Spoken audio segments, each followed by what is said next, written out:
네, 올해 들어서 코스피가 벌써 8% 가까이 상승했습니다. 네, 잠시 뒤에 나올 삼성전자의 실적이 분수령이 될 것으로 보입니다. 이정환 한양대 경제금융학부 교수와 함께 알아보겠습니다. 어서 오십시오. 어서 오십시오, 교수님. 자, 코스피가 새해 들어서 4거래일 연속 오르면서 4,600선까지 어제는 장중에 넘어서는 그런 흐름이 관측이 됐습니다. 역시 반도체가 가장 큰 역할을 해줬죠? 예, AI 슈퍼사이클, AI 사이클에 따른 반도체 슈퍼사이클에 대한 기대감이 커지면서 주가가 빠르게 상승하고 있다라고 보시면 될 것 같고요. 결국 AI가 이제 흔히 말하는 고대형 메모리 반도체, 데이터 센터용 반도체뿐만 아니라 이제 피지컬 AI로 전환이 되면서 로봇이라든지 전체 모든 사물에 이제 반도체들이 필요하다 보니까 기존의 전통적인 메모리 반도체에 대한 수요 역시 굉장히 늘 것이 아니냐라는 그런 기대감이 펼치면서 SK 하이닉스, 삼성전자 모두 주가에 긍정적인 영향을 받고 있다라고 보시면 될 것 같습니다. 예. 특히나 삼성전자는 이제 올해 HBM이라든지 흔히 말하는 데이터 센터 그 흔히 AI 반도체에 들어가는 메모리 반도체 생산이 좋아질 것이라는 기대감까지 겹치면서 주가가 빠르게 상승하고 있다라고 보시면 될 것 같고요. 그다음에 어제는 뭐 현대차가 또 네, 많이 관심이 올랐죠. 이끌었는데 그거 역시 이제 AI와 관련이 있다. 지금 AI 트렌드가 기존의 랭귀지 모형에서 피지컬 AI로 전환을 하고 있는데 이 피지컬 AI 분야에서 한국에서 가장 앞선 기업은 역시 현대자동차라고 할 수가 있겠고 예. 이번에 CES 미국 가서 이제 결국 구글 딥마인드나 엔비디아의 협업 같은 것들이 발표가 되면서 주가를 견인하는 양상. 결국은 이제 우리나라 그러니까 주가 지수란 것은 주가의 가치, 그러니까 이제 삼성전자의 가치가 높기 때문에 삼성전자 주가가 오르게 되면 빨리 반응하는 경향들. 예. 이게 역시 이제 SK 하이닉스, 현대자동차 마찬가지인데 큰 주식들이 많이 오르면서 주가 지수가 빠르게 올라가는 이런 경향들을 네. 보이고 있다. 이런 말씀 드릴 수 있을 것 같습니다. 그러니까 네. 워낙 우리나라 그 시가총액에서 반도체 기업들이 차지하는 비중이 크다 보니까 반도체 기업이 오르는 걸로 전체 지수가 빠르게 오르고 있다. 이렇게 볼 수 있는 거잖아요. 지금 반도체 기업만 이렇게 질주하는 이런 모습들, 이게 건강한 상승이라고 봐도 되는 겁니까?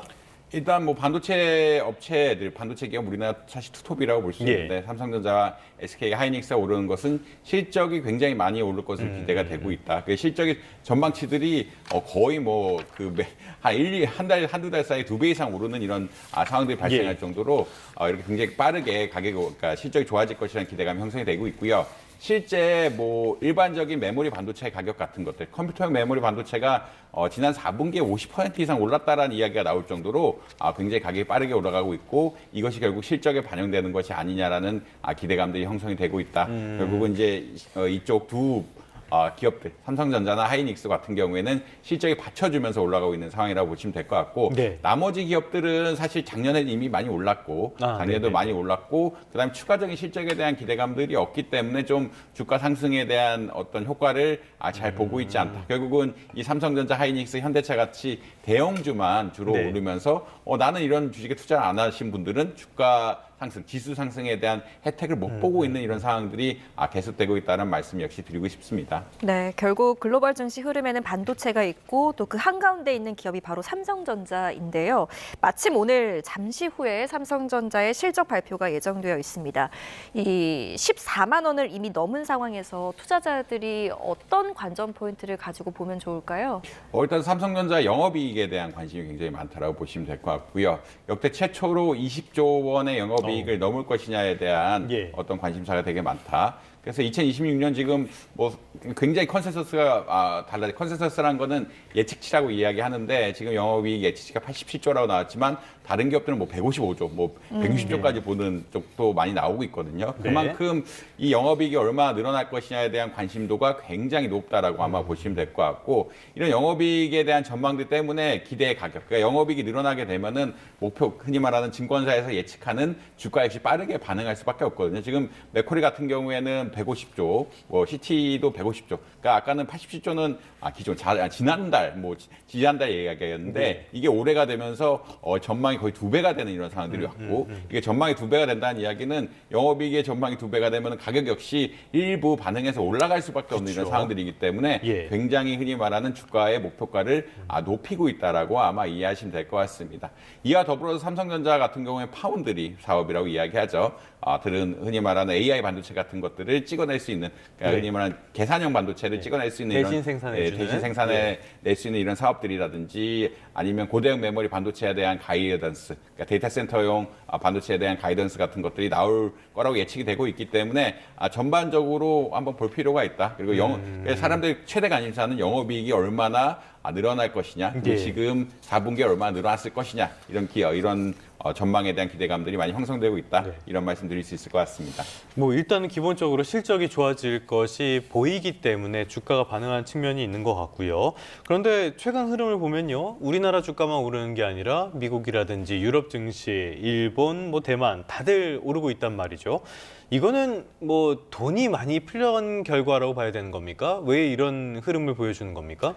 사실 이제 대만하고 일본 같은 경우에는 AI 수혜라고 보고 있는 것 같고요. 결국 예. 반도체에 대한 수요 같은 것들이 아무래도 일본하고 대만에 집중되어 있기 때문에 AI 혹은 반도체를 중심으로 주가가 올라가고 있다. 그러니까 이 이야기가 어떤 이야기냐면 아까 말씀드린 내용하고 맥락이 다 있는데 기존에는 어떤 플랫폼형 서비스가 중심이 됐다라고 이야기하면은 이제는 실제 그러니까 피지컬 AI라는 것은 제조품의 어떠한 반도체 연산 기능이 같이 실리면서 AI가 작동해야 된다는 이야기거든요. 그 이야기는 어떤 거냐면 제조 강국들의 어떤 주가가 오를 수 있는 기반이 마련이 됐다. 왜냐하면 AI 혁신이 제조업으로 직접 제조 생산 과정에 직접 이어질 수가 있고 이 제조 생산 과정에 직접 이어질 수가 있다는 이야기는 이들 제조업 기업들의 생산성이 굉장히 또 올라갈 수도 있고 이거 만드는 흔히 말해서 이들 기업의 반도체 같은 것들 공급하는 기업들의 실제로 올라갈 수가 있기 때문에 예. 코스피도 많이 올라갔지만 대만 그다음 일본 니케이도 굉장히 많이 올라갔는데 역시나 이제 AI 쪽을 중심으로 많이 올라갔다. 상하이는 좀 다른 이야기이긴 한데 상하이는 워낙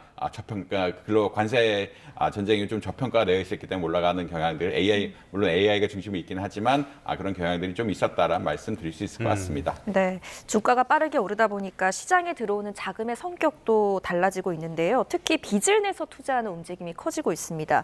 빚토 규모가 사상 최대를 기록했는데 당연한 흐름일까요? 아니면 좀 우려되는 부분이 있습니까?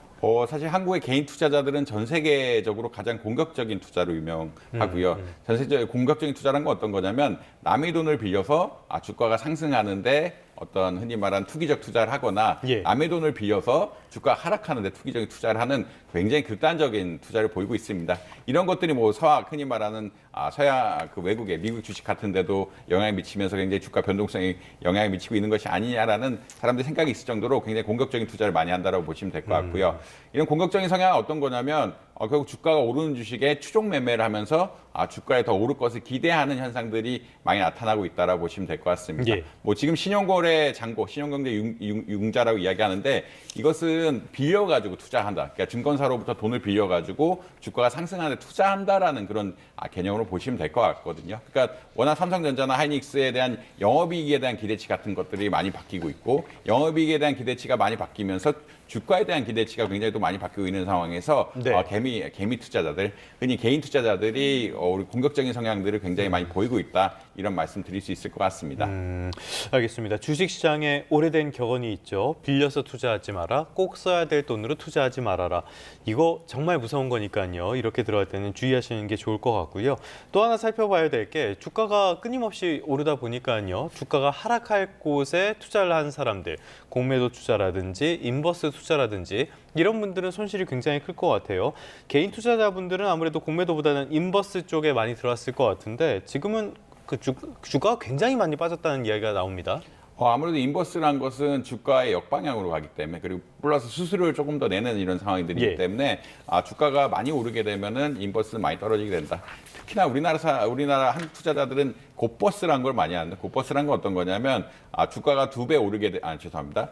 주가가 오르는 것에 비해서 혹은 내리는 것에 비해서 2배로 반응하는 이런 어떠한 레버리지 투자라고 보시면 될 것 같거든요. 그러니까 2배로 수익을 얻거나 2배로 위험하거나 그런 그 변동성이 2배로 커진다라고 아마 이해하시면 될 것 같습니다. 특히나 이제 곧버스 같은 경우에는 그러니까 보통 2배 레버리지 인버스라고 이야기하는데 2배 레버리지 인버스 같은 경우에는 주가가 이미 8% 올랐으면 16% 이상 손해를 보게 되는 이런 구조로 갈 수밖에 없거든요. 그런 이야기는 어떤 거냐면 사람들이 이제 주가가 고점이다라는 생각에서 인버스나 곧버스 같은 굉장히 적극적인 어떤 하락장에 대한 베팅 같은 것들을 많이 하는데 이런 것들이 지금 올해 초 장 흐름에 따라서 굉장히 피해를 많이 보고 있다라고 말씀드릴 수 있겠습니다. 예. 특히나 이제 고버스 같은 경우에는 보통 짧게 들어가야 된다라고 이야기를 많이 하고 있거든요. 짧게 들어가야 된다는 이야기는 주가가 기본적으로 오르는 경향성들이 있기 때문에 하락장이 얼마나 갈지 예측하기 어렵고 하락장이 얼마나 갈지 모른다는 이야기는 한 번 오르게 되면 또 피해를 많이 볼 수가 있기 때문에 흔히 말하는 2배 레버리지 인버스 같은 투자 같은 것들은 보다 더 조심해야 되는 이런 상황들이 있다. 이런 말씀 드릴 수 있을 것 같습니다. 네, 투자할 때 유의해야겠습니다. 자, 지금까지는 주식시장 이야기였는데요. 글로벌 금융시장은 경제뿐 아니라 국제 정세에도 굉장히 큰 영향을 받습니다. 최근 미국의 외교안보 이슈 하나가 세계의 시선을 끌고 있는데 트럼프 행정부가 베네수엘라 이후에 그린란드를 계속해서 언급하고 있거든요. 이렇게 그린란드에 집착하는 이유가 뭘까요? 일단 오늘 아까도 마코 루비오 장관의 인터뷰가 나왔는데 마코 루비오 장관의 어떤 서반부 전략이라고 이야기해요. 서반부 전략이 실현되는 것이 아니냐라는 그런 이야기들이 나오고 있다라고 보시면 될 것 같습니다. 사실 예전에는 굉장히 미국이 서반부에 대해서 느슨한 어떤 지배력을 행사를 하고 있었는데 이제 다른 쪽 그 서반부가 아니니까 남아메리카 쪽이 아닌 이제 아시아나 유럽에 있는 쪽에는 중국이라든지 러시아들의 영향이 굉장히 커지고 있거든요. 그런 영향이 커지고 있다는 이야기는 오히려 자기 쪽에는 어떠한 영향력들을 공고하게 하고 특히나 경제 공동체 같은 것들을 만들어 가지고 공급망을 안쪽으로 완전히 유지해야 되는 것이 아니냐. 결국은 이제 러시아나 중국이 있는 다른 동반부라고 이야기해요. 동반부랑 경쟁하기 위해서는 미국하고 아메리카 지역 전반 그리고 그린란드까지 포함해서 경제 공동체를 만들고 군사 안보적인 공동체를 만들어야 되는 것이 아니냐라는 그런 강력한 이야기를 나오고 있고 그런 이야기는 어떤 거냐면 통제 권한을 강화해야 된다. 예전에 느슨하게 뭐 흔히 말해서 반대만 하지 않으면 그러니까 묵인하는 이런 결차였는데 이제 경제 개발에 대한 이익, 공급망에 대한 안정성 이런 것들을 적극적으로 확보하기 위해서 서반부에 대한 전략들을 굉장히 강화하고 있고 이런 것들이 실현된 것이 베네수엘라에 대한 전략. 그 다음에 자연스럽게 나온 것이 그린란드. 바로 러시아와 연계될 수도 있고 중국의 어떠한 영향을 받을 수 있는 그린란드에 대한 전략이 나올 수밖에 없다라고 아마 이해하시면 될 것 같습니다. 결국은 이제 경제 안보 문제가 대두가 되고 경제 안보 문제에서 실질적인 안보 문제. 러시아나 중국 같은 경우에는 전쟁의 잠재국으로서도 영향력이 있기 때문에 다른 지역, 그러니까 미국이 컨트롤할 수 있는 지역에 대한 내용들을 공고해야 된다는 것이 루비오의 전략이라고 보시면 될 것 같고 이것들이 좀 실현되고 있는 것이 아니냐 이런 말씀 드릴 수 있을 것 같습니다. 자, 지금 말씀해 주신 부분은 주로 안보와 지정학적인 이슈들에 대해서 말씀을 해주신 거고요. 그린란드 자체가 가진 경제적인 효과도 있을 것이다. 이런 분석들이 나오거든요. 자원이 많이 있습니까? 아무래도 이제 히토류 같은 것들이 많이 매장이 되어 있다라고 역시, 이야기하고 있고요. 히토류가 매장이 되었다는 이야기는 어떤 거냐면 특히나 그린란드 같은 경우에 사람이 덜 살기 때문에 이런 히토류 개발에 또 유리한 측면들이 있다. 히토류, 우라늄, 뭐 석유가스 이런 것들이 다 개발이 있는 환경들이 조성이 잘 되어 있다라고 보시면 될 것 같고요. 사실 최근에 중국이 일본에 대해서 압박한 거 역시 히토류 문제거든요. 공급망 관련 문제였는데 미국이 이제 그린란드에 대한 어떤 통제력을 강화하고 그린란드에서 가져갈 수 있는 히토류라든지 이런 흔히 말하는 희소 광물들에 대한 영향력을 강화해가지고 어떻게 보면은 동반부와 서반부를 따로 대응할 수 있게끔 한 전략들을 만드는 것이 아니냐라는 그런 생각들이 퍼지고 있다. 이런 말씀 드릴 수 있을 것 같습니다. 네, 이 미국이 이렇게 계속해서 힘의 원리를 강조하는 메시지를 내다 보면 EU 동맹국들도 불편할 기색을 내비칠 텐데요. 지금 유럽 국가들의 반응은 어떻습니까? 사실 이제 그린란드 같은 경우에는 덴마크가 외교나 일부 분야에 대해서는 통치를 하고 있고 나머지는 자치령처럼 유지가 되고 있는데 그 말은 이제 EU의 영향력이 있다라고 아마 이해하시면 될 것 같아요. 그러니까 유럽 지역의 영향력이 분명히 있는 지역이다라고 보시면 될 것 같고 아무래도 이제 미국이 패권주의로 나가다 보면은 EU 입장에서는 자기네들의 영향이 줄어들 수밖에 없는 상황. 특히나 군사력 차원에서는 EU가 한동안 군사력에 대한 어떠한 투자를 많이 안 하면서 미국에 대해서 또 많이 뒤처질 수밖에 없는 상황들이거든요.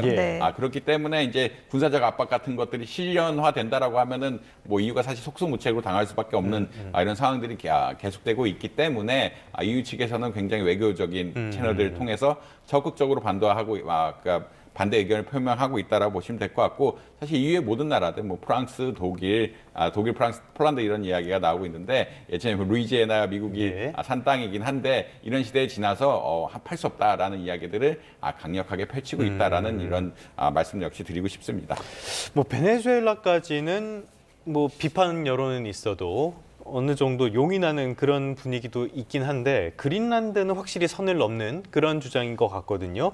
특히 유럽에 대해서 이렇게 무력적으로 침공을 한다면 이거는 전쟁을 하자라는 이야기밖에 안 될 것 같긴 한데 전망은 어떻게 봐야 될까요? 뭐 매입을 한다든지 이런 게 가능할까요? 사실 아무래도 이제 전쟁을 하는 시나리오는 거의 네. 없다라고 보시면 될 것 같고, 이유가 이제 중국에 이어서 결국 세 번째 규모의 경제 규모를 가지고 있기 때문에 예. EU와 미국의 갈등이 난다는 이야기는 경제적으로 파멸이 일어날 수도 있는 상황이다. 워낙 경제 연관성도 깊고 EU가 어떤 시장으로서 가치 역시 굉장히 높기 때문에 그런 군사적인 문제로 해결되지는 않을 것 같다는 의견이 지배적이고요. 그리고 이제 영국, 프랑스, 미국은 세계 2차 대전부터 같이 싸운 동맹국이기 때문에 예. 이 동맹국의 관계를 쉽게 버리기는 쉽지 않은 근본적인 상황이 있다. 그렇기 때문에 말로는 아무래도 전쟁을 불사하겠다라는 강력한 메시지를 내고 있긴 하지만 네. 아무래도 매입이라든지 혹은 미국이 컨트롤할 수 있는 영역들을 늘리는 어떤 전략적인 기지를 확보한다든지 그린란드에 대한 어떤 투자를 늘린다든지 이런 것들에 대해서 아마 경제적인 차원에서 나가지 않을까. 그러니까 거의 양면작전처럼 해서 네. 차근차근 동화시키는 혹은 차근차근 미국의 입지를 강화시키는 이런 전략으로 나가지 않을까라고 많이 예측을 하고 있습니다. 알겠습니다. 그린란드에 대한 영토 야욕까지 보여줬지만은 교수님 말씀을 들어오면은 당장 어떤 군사적인 행동을 한다거나 이런 거는 쉽지는 않을 것 같습니다. 앞으로 어떻게 진행되는지 귀추를 주목해 볼 필요는 있겠는데요. 이런 것들이 전부 다 경제적인 불확실성으로는 작용을 할 것 같습니다. 지금까지 이정환 한양대학교 경제금융대학 교수와 함께 이야기 나눠봤습니다. 오늘 말씀 고맙습니다.